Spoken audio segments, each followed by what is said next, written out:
You spent more than 10 years in school, maybe 12, maybe 16. And in all that time, nobody taught you how to think. You learned formulas, you memorized dates, you filled in bubbles on tests. But thinking, actually thinking, that was never on the curriculum. Here's what you did learn. Questions have one correct answer. Mistakes are bad, and asking why too many times makes you annoying. So you stopped asking. Not because you're lazy, not because you don't care. You stopped because you were trained to. And that training is still running your life today, even if you think it isn't. Let's go back for a moment.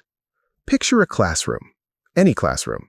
Rows of desks, a teacher at the front, a bell that tells you when to move.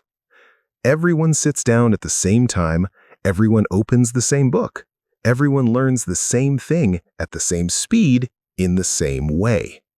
If you finish early, you wait. If you fall behind, you hurry up. The goal was never to make you curious, it was to make you compliant.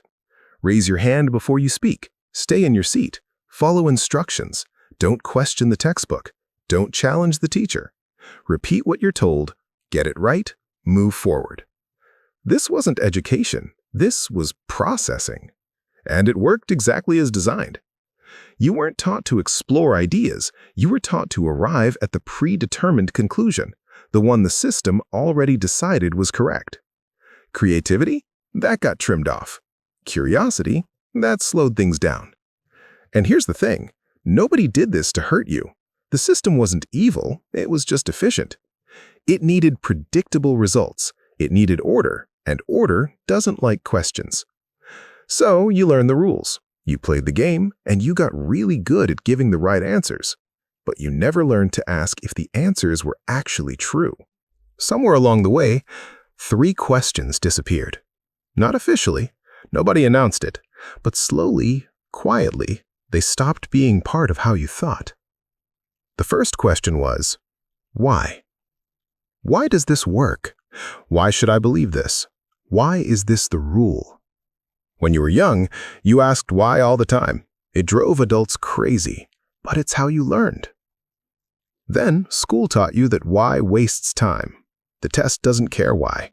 It only cares if you know the answer. So, you stopped asking. The second question was, who benefits? Who profits from this idea? Who gains if I believe this? Who wrote these rules and what do they want? You were never taught to ask this because asking it makes you skeptical. And the system doesn't reward skepticism. It rewards acceptance. The third question was, what if this is wrong? What if the expert is mistaken? What if the crowd is confused? What if the entire premise is flawed? But school taught you that being wrong is failure, so you learned to avoid uncertainty. You learned to pick the safe answer, the expected one, even when it didn't make sense. And here's where it gets insidious. This didn't just shape how you performed in school, it shaped how you think about everything.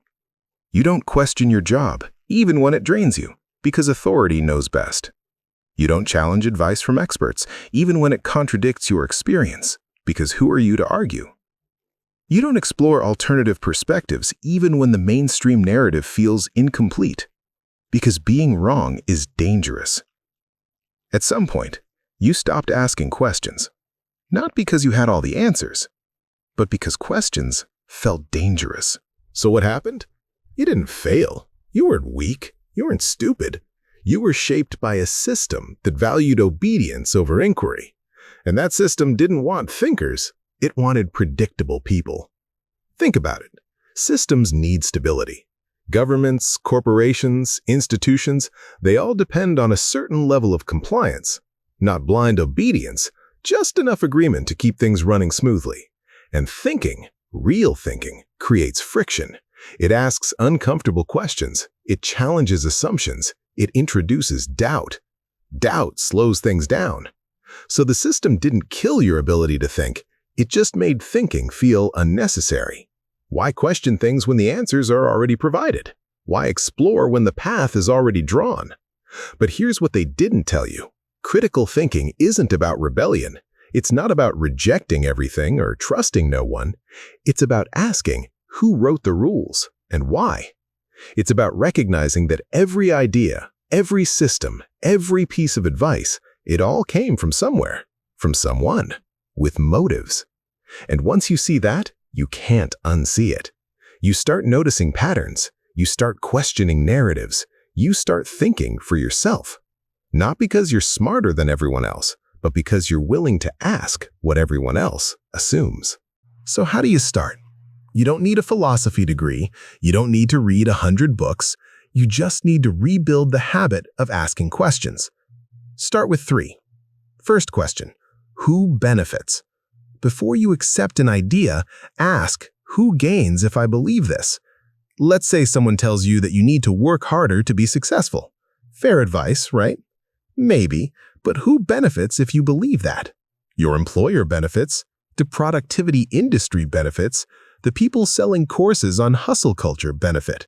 That doesn't mean the advice is wrong, but it does mean you should question it. Maybe success isn't about working harder, maybe it's about working smarter, or choosing different goals altogether. You won't know until you ask. Second question, what am I assuming?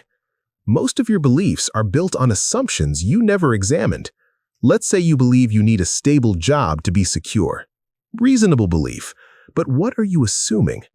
That jobs are stable, that employment equals security, that there's no other path. Once you identify the assumptions, you can test them. Are jobs actually stable, or are they just as uncertain as anything else?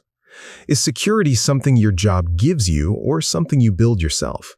Suddenly, the belief doesn't feel as solid. Third question, what if the opposite is true? This one's uncomfortable, but it's powerful.